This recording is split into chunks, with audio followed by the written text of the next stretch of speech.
I guess it is when you work with something like this, or it can be like you work with your passion, you work with. So of course, it's nothing that I turn off when I come home, or I don't see it as going to work. Then I'm gonna do what I love after I'm done. It's very gelled like this, so it's my life really. Hello there. Hi, Paul. Hi. How are you? I'm all right. How are you doing? Yeah, I'm fine, thank you. It's so lovely to meet you here on Zoom. Lovely meeting you too. So tell me, where are you from originally? I'm Swedish originally. Really? Well, you sound very much English. I hear that. Thank you, but I'm not. Okay. So, and where are you based at the moment? In Hamburg. In Hamburg. Okay. Mm. So you're artistic director of the English theater. In Hamburg, exactly. In Hamburg, yes. Yeah. And that I found very interesting that I know we have an English theater here in Vienna as well. Mm. But in Hamburg, how long or has this theater existed? Since 1976. So it's the oldest, I think, in Northern Europe. You know. Oh, I see. Okay. Yeah, the oldest English theater, not in England, if you will, up here in the north, before Frankfurt. And I'm not sure, when was Vienna founded? I'm not sure. I'll have to look that one up. All right. Yeah. But I've this is very interesting that in a German-speaking country that there is actively the want or the need for English theater. Mm. Do you have a big interest for it? Yes, absolutely. I mean, Hamburg is a very international city, and a big flow through of tourists as well. So we do have a big interest. Mm. And how did you end up at the theater, artistic director? What was your path? I've been based in Hamburg for many years, when working in Hamburg, because I'm also working as a composer, theater director, but I come from stage, and through basically the network, I was asked many years ago to come in and do various things for the English theater, such as choreograph or direct or write music. And so the relationship developed from there, and became more and more frequent, and until they asked me to join the theater. 2017, this was. Okay, so you say you're a composer, but do you also act? Are you also an actor? I used to. I haven't been on stage now for a couple, but that was my whole career prior to this, was on stage. Oh, I see. I decided not to do that anymore, and became more interested in directing and writing music. And then, but now, what sparked the interest initially when you were a child, and in acting and the theater? I think I was brought up with it pretty much. I come from a very artistic family, so it wasn't anything strange. And it's an interesting question, because I have never really aspired to anything else. That's what I wanted to do. Yeah. So your parents, what did they do my father was a librarian, and also a culture representative of the city that we lived in. So he brought lots of the theater to the city, and art and music. So that was always part of our home. My grandfather was a classical composer. My uncle is an actor, director, and it was always around. So, yeah. And the composing, when did you start, or did you play an instrument when you were a child? We always started, since classical music was very important, and I was very much a black sheep. So I just loved music, Nobody thought that was anything. But I started to write songs from as far back as I can remember. Oh, I see. Okay. Yeah. Mhm. But now tell me about the theater. So what types of plays do you put on? Well, I think the theater is always developing, of Mhm. course, and it's always so. What has been done in the past is to do a season of 4 plays that span, say, a classic, uh, some sort of drama, a comedy, and so it's trying to be a little broader every season, and uh, and now the focus is on pretty much staying with that concept. So we tend to do 4 very different plays, but more on current relevant plays. Also seeing where we go as far as themes and topic Okay. as well. So it's a very interesting time right now. But we're also very sort of geared towards what's going on in England and in America, for example, theater-wise, more so than what's happening around us in Hamburg or Europe, other like Sweden in my case, because it's a kind of particular, I would say, a very British style. Oh, I see. Okay. Yeah, because this is what I wanted to ask you now is how much are you led by, like the German theaters or what goes on? And you say you focus more on what goes on in England. Yeah. So is that also because of attracting then a different audience? It is. It is. It is also because I think that it's also very interesting because that follows a kind of a different the choices of plays that are done over there differ, and we always, of course, have either British, American, Canadians. We've had authors from all over, but it's a different path, and it puts us in a clear position against other theaters. But it's been a few cases where plays have been done that we are doing that either right before or after has been done in the German version in a theater, the same play, which I think is interesting for people too, to either see the original in English or see a German translation. Yeah. And your actors and actresses, are they local? I mean, are they No. German? We have no local actors, no ensemble. Really? So we cast every play in London and fly them Really? over, and they come over and guest for 3 months. Well, it used to be a little longer for some plays, but now we're limited by Brexit. Of course, the new rules in place, so we can only have them for 90 days. So it shortens normally we would do a play between 8 and 12 weeks, and now we have to stick to 8 weeks maximum, because that, including rehearsal, is the 90 days. But they're all from London, all cast in London. But now this is interesting because during lockdown, I spoke to some musicians in the UK, and this was then fresh on Brexit issues, and it was then also the pandemic. But they were all saying that the expense now for any artist to get to Europe because of the visas and the things like that. Do you find this also in the theater now, that the logistics for getting the actors and actresses there is a bit more complicated? Not really. I wouldn't say that. Logistic-wise, it's the same. They fly over. I mean, of course, it was with all the testing and the fear of airplanes just not flying and stuff was very complicated. But otherwise, I think it's. And the funny thing is that there's something called the A1 certificate, which is a certificate that is an agreement basically between different insurance companies in different within different countries of Europe, whereas, for example, before, when an actor came over,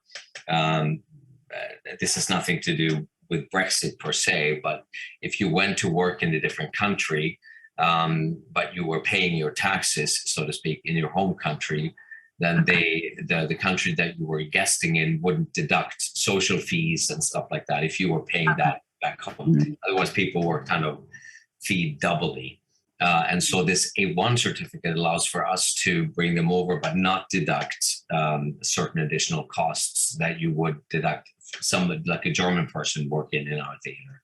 And that is still in place, even though Brexit has happened. So that agreement still remains between England and Europe now. So no, I wouldn't say it's more logistically or anything else more complicated. It's just the time limit. Yeah. Now, how big is this theater? How many? It's not very big. It's 160 seats. Oh, okay. So it's an intimate, lovely, intimate theater space. Yeah. Yeah, this is lovely. I quite like these smaller theaters. It's Me too. The closeness of it. Mm-hmm. Yeah. And then and the funding of this theater? Mm-hmm. We are funded partially from Hamburg, but it's of course not 100% of our costs. So to a degree we're funded, and then we have to create the rest. Okay. And is this a big sort of aspect when you start looking at plays to put up, what the funding or the cost of these actors and actresses that you have to bring and house there? Oh, yes. But housing, we have our theater apartments. So they're there the whole time. But of course, we can't do plays with 15, 20 actors. We're limited to, say, 6 or maybe 7. So we usually plan the season so that we have about 16 actors per season. So some plays are with 3 actors and so on. Okay. And then your backstage crew, are they fixed crew? Yeah. Oh, they're fixed. Yeah. Okay. Yeah. Mm-hmm. So you basically have a run like a normal theater in a season with and just invite your actors and actresses. Yeah. So give me an example of the types of plays that you put up. What can I say?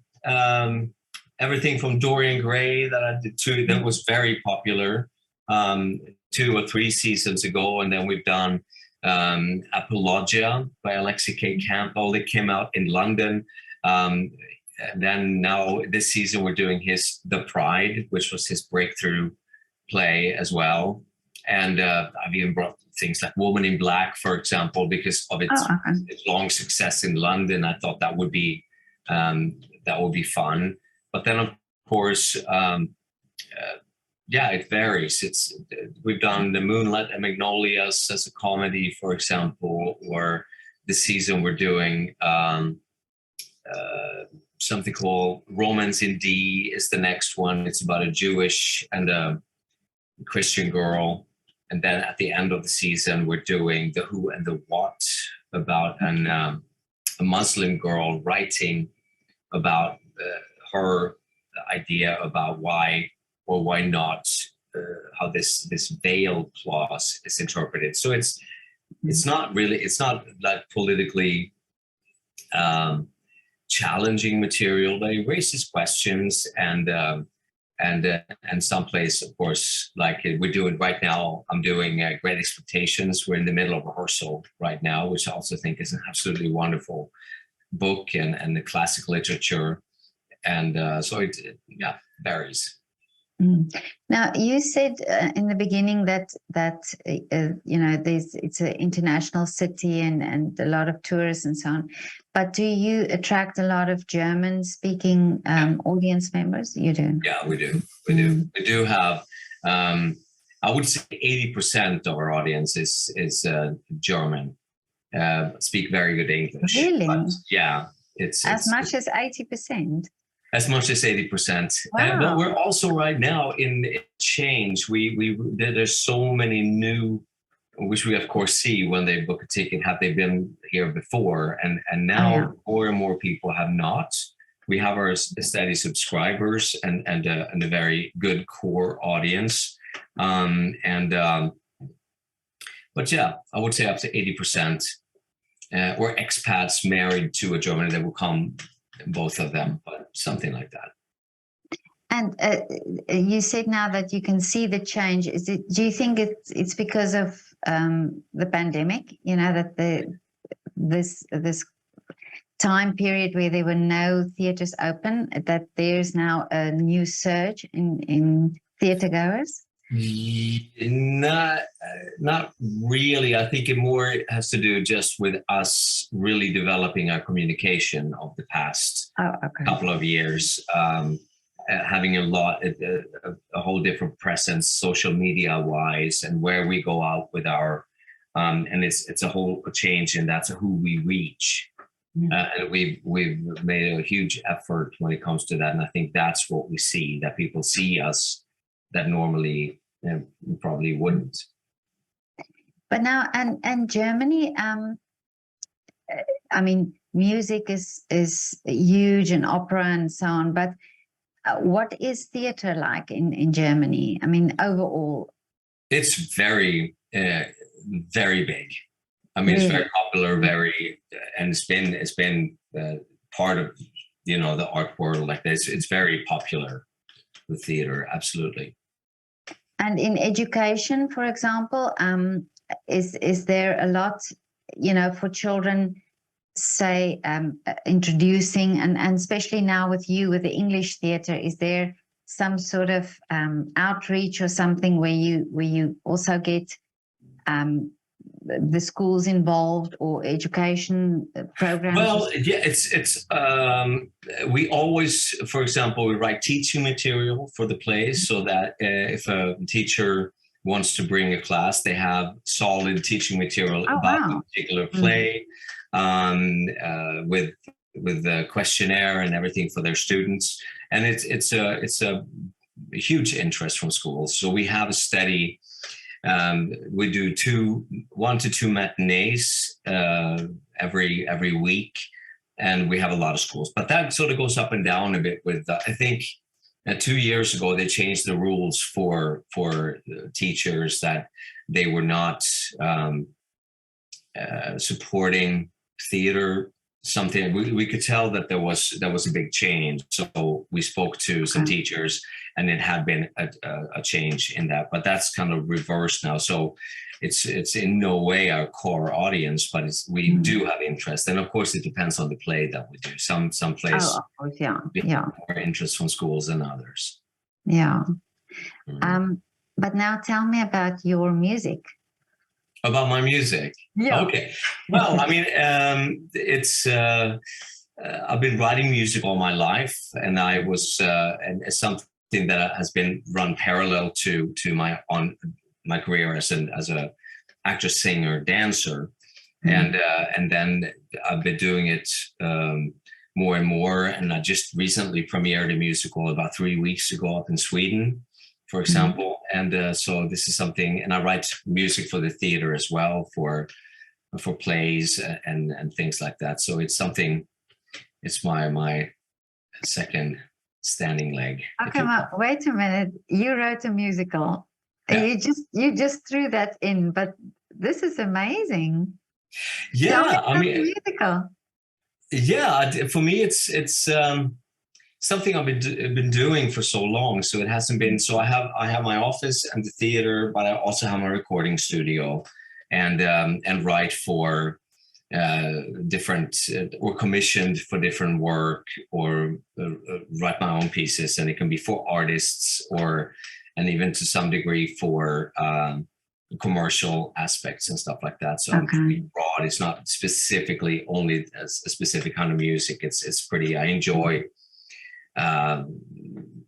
I'm very melody driven and very text and melody, so it can sort of go, but it's not really specific style that I write always. I like to explore and be creative and be challenge yourself, it seems. Yeah. But now, and the dancing, you said you danced as well. Yeah, I did. I'm a trained classical dancer from the Royal Swedish Ballet School. Oh, That's I see. yeah. So that's how I started, and I started that not because my interest in dance was um, it was there, but I started with that because that requires age. First, you have to be young when you start, and I don't think I ever intended really to become a classical dancer. But yeah, it sounds strange when I say it like that now, but it was an interest that then, yeah. So I Yeah. graduated from the school, and I was a classical dancer for a couple of years. But this is well, I know this from also in England. You know that some people train as ballet dancers at the Royal Ballet School, and then go on to do either musical theatre or you know, acting or so. But this must be very beneficial for you also when you write musicals, that you have dance training. Very. And even in directing now and working, I'm also teaching musical theater in Italy. So I go down to the academy in Rome recently. I'm actually leaving right after the premiere in September. Now I'm going down for a week to teach in Sicily, and it all ties together. I mean, you can find so many common denominators in dance, theater, and music that, and it can be. It's extremely beneficial. Yeah, I definitely think so, and I think this the classically trained dancers also. You know, there are many things about that discipline that you also take with you in other fields of art. Absolutely. Yeah. Yeah. But this is wonderful, and then my goodness, so you are quite a busy man. I am, and I like to be. It's not that I consider. Yeah. I guess it is when you work with something like this, or it can be like you work with your passion. You work with. So of course, it's nothing that I turn off when I come home, or I don't see it as going to work. Then I'm gonna do what I love after I'm done. It's very gelled like this, so it's my life really. But do you also put musical things on in your English theater? Yeah, you know, I have not as a main focus because it tends to be it's a smaller space, and then of course when you involve musicians or other, it gets big and costlier very quickly. But I did a few years back. I did Thrill Me for Stephen Dolginoff with a two-hander with a piano that I also brought to then directed in London, the same production that we did there, which was very well received.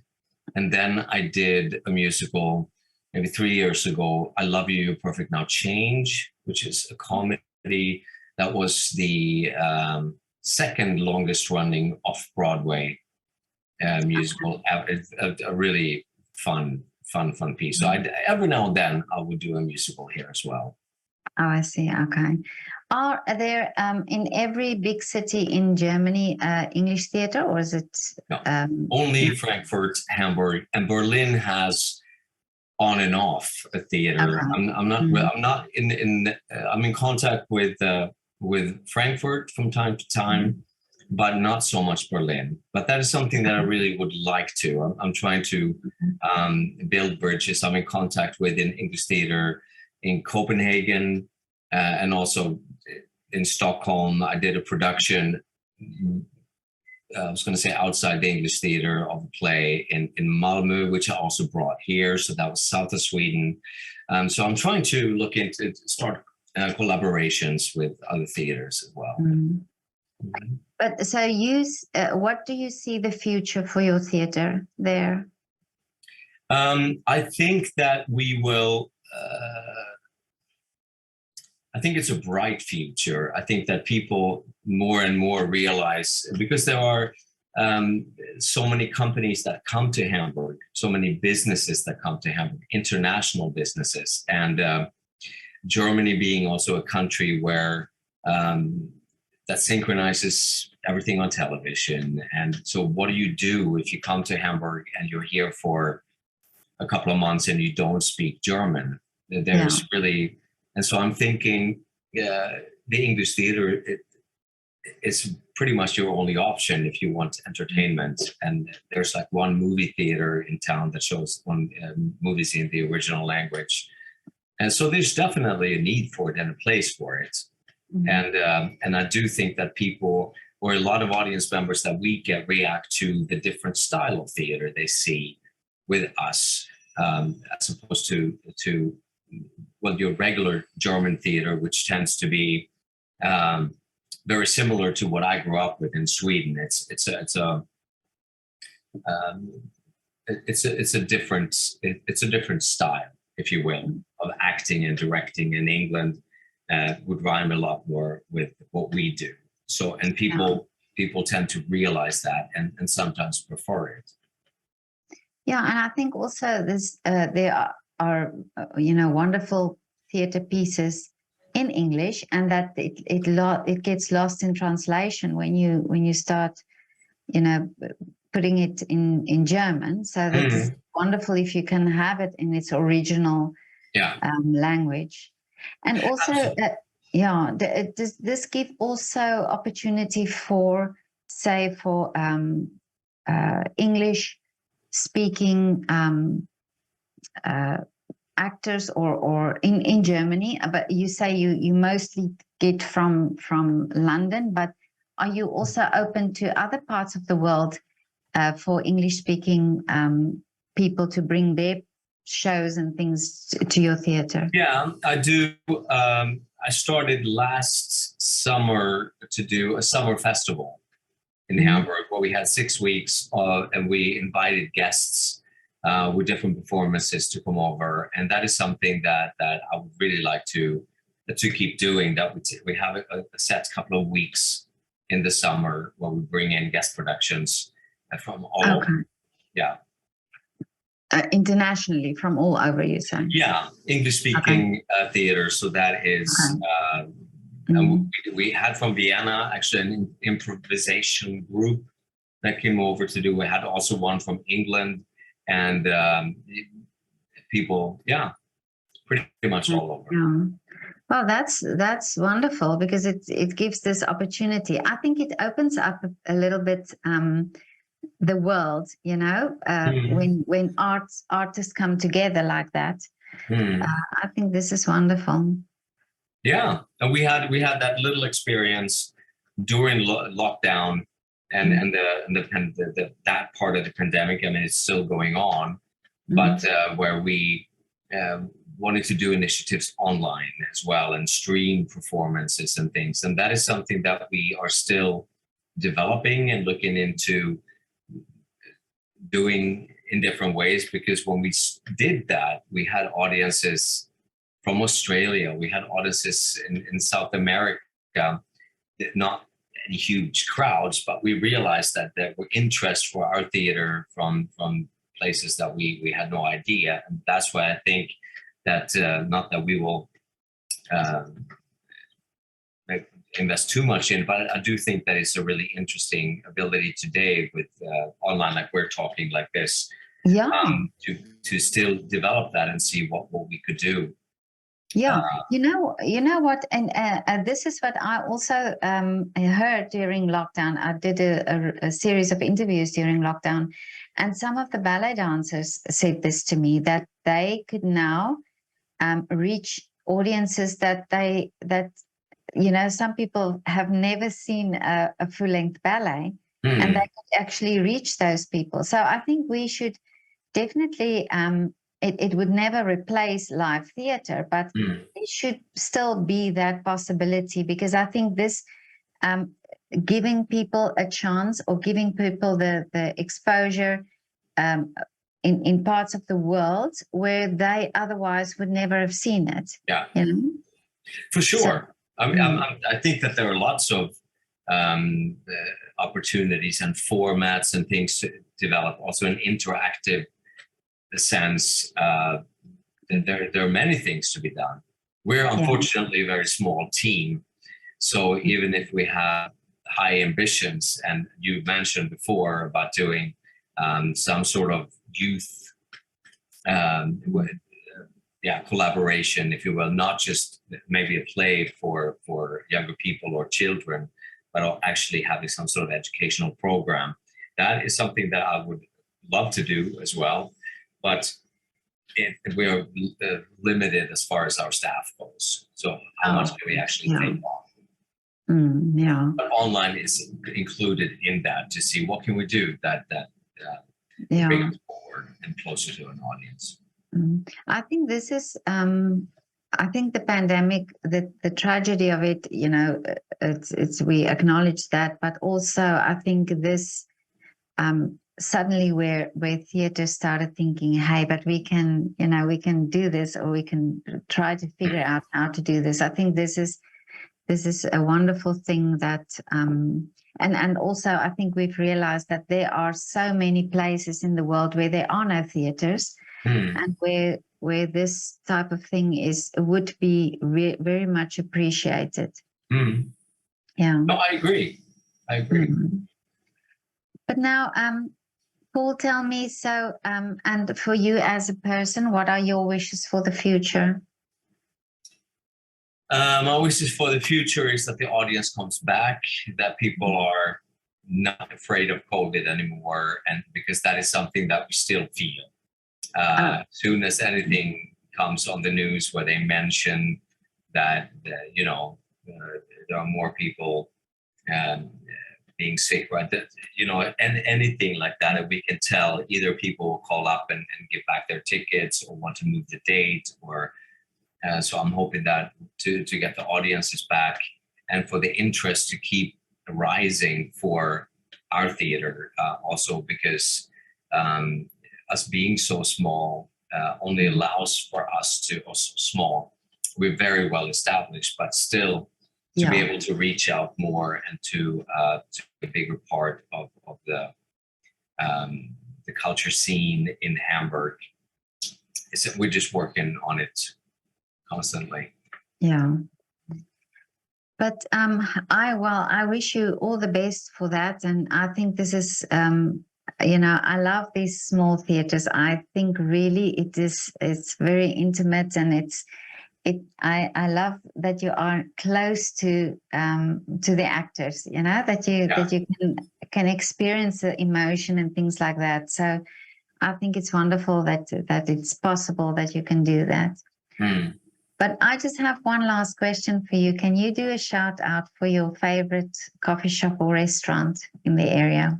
Where do you hang out? I think I'm not a very good person, because to tell you the truth, Really? I never go out.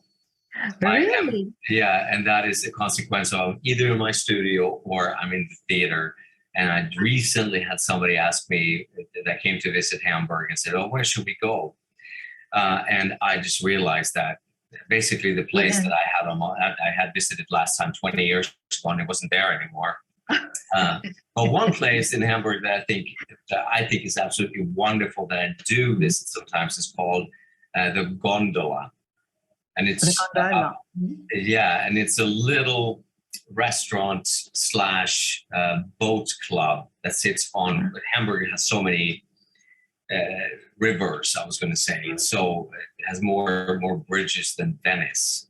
Is what I've been told. Also, so along one of those rivers in Bamberg Süd, actually, it's called. Right on the river, you can rent boats and go out, but you can also sit and eat, and they have lovely food, and it's a wonderful place, and it's not very crowded.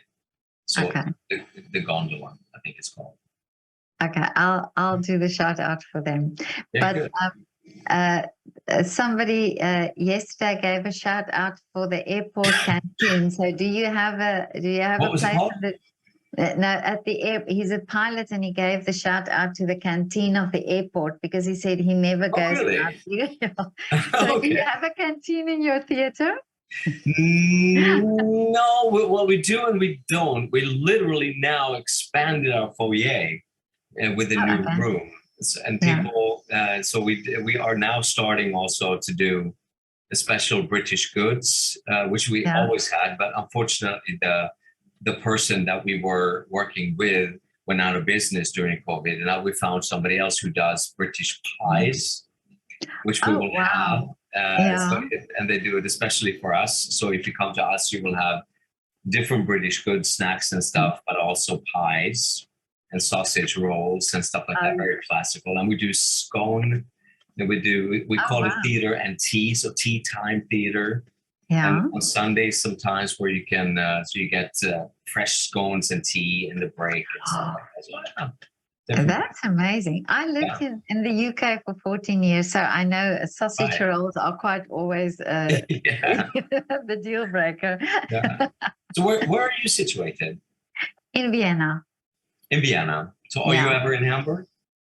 I've never been in Hamburg. No. You should come. Yeah, You should definitely come and visit. And we premiere now on the 1st of September. Yeah. The Great Expectations, and we run that for 2 months, and it would be lovely having you. Yeah, I would love to come. Really, yeah. Now, I will. But when you come to Vienna as well, remember me, and we'll go for a coffee. Yeah, I will absolutely. Come to the. I actually did an interview with one of the actors of our English theatre here in Vienna. They do also some interesting stuff. So, but I'm very interested in speaking to them also. I would like to really to contact the theater and see and potentially do an exchange of productions, or that would be amazing, or something like that. I think that would be very good. So I'm hopefully in Vienna in not the too distant future. So you give me a call. I will. We go for a coffee. I'll take you for a nice coffee. That's a promise. Okay. Yeah. Paul, it was so lovely to talk to you. Yes, you too. And have a lovely evening and all the best. And I hope your theatre and your ideas and your energy. I can just think that your theatre will go from strength to strength. I thank you. Okay. Right. Have a lovely evening. Thank you. Okay. Bye.